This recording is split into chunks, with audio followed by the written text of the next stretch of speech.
Um, Next, I have Linda Walton, who is the Vice President of Programming at Jacksonville, right? Did I get that right?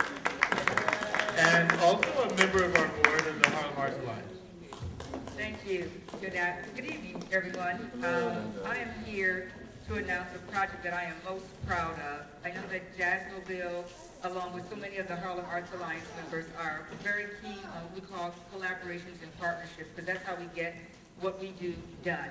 So the project I'm about to speak about employs all of the wonderful aspects of collaborating and partnership. We are pleased to partner with the Apollo Theater and Harlem Stage on a project called Harlem Jazz Shrines.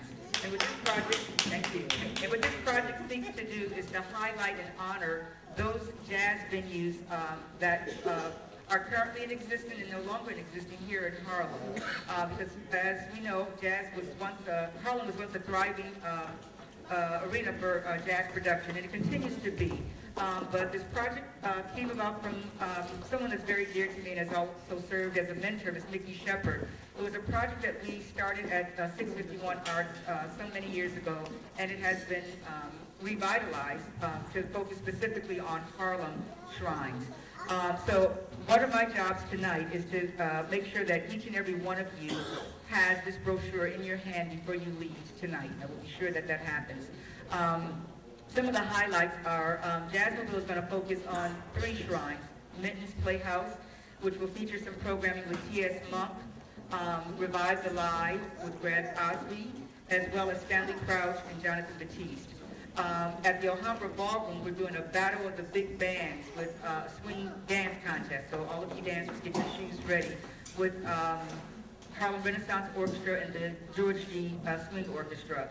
And the 3rd shrine that we're going to focus on, Jasmine will focus on, is what was called Basie's Lounge, a little small joint, maybe not as well known, but certainly a hub where artists congregated. We're going to recreate Basie's Lounge at Nectar Wine Bar.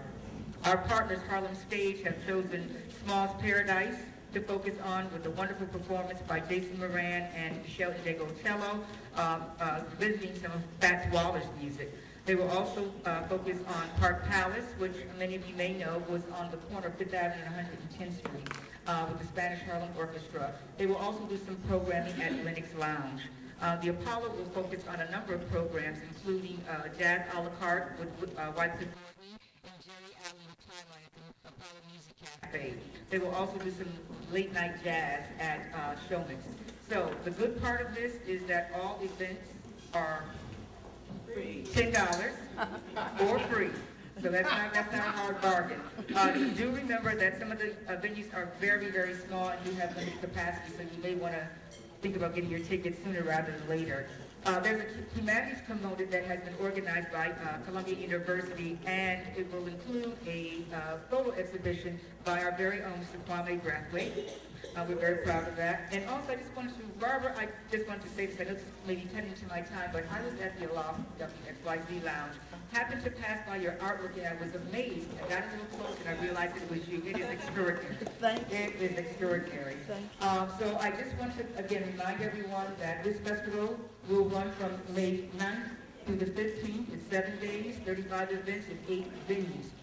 So make sure you pick up this brochure before you leave tonight, and we will see you at each and every one of these events during the Harlem Jazz Shrines. Thank you. You should know that that is, as Linda mentioned, an example of great collaboration among our cultural organizations. This is essential for us to keep pushing the arts forward in our community. So make sure you check their websites to get out to those events.